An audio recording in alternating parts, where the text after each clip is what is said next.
नमस्कार दोस्तों, आज की कहानी है रामायण का एक प्रसंग।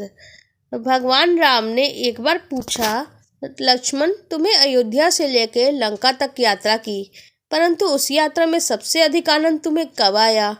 लक्ष्मण जी ने कहा, महाराज, मेरी सबसे बढ़िया यात्रा तो लंका में हुई। वो भी तब हुई जब मेघनाथ ने मुझे बाण मार दिया।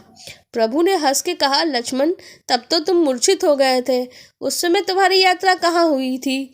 तब लक्ष्मण जी ने कहा, महाराज, उसी समय तो सर्वाधिक सुखद यात्रा हुई। लक्ष्मण जी का तात्पर्य था कि अन्य जितनी यात्राएं हुई उन्हें तो मैंने चलकर पूरा किया, लेकिन इस यात्रा की सबसे बड़ी विशेषता यह थी कि मूर्छित होने के बाद हनुमान जी ने मुझे गोद में उठा लिया और आपकी गोद में पहुंचा दिया।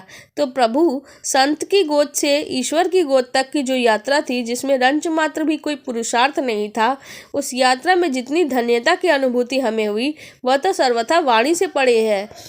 लक्ष्मण जी ने कहा, प्रभु, शेष के रूप में आपको गोदी में सुलाने का सुख तो मैंने देखा था, पर आपकी गोदी में सोने का सुख तो संत की प्रेरणा से ही प्राप्त हुआ था। इसलिए वही सबसे महान यात्रा थी जो हनुमान जी की गोद से आपकी गोदी तक हुई थी।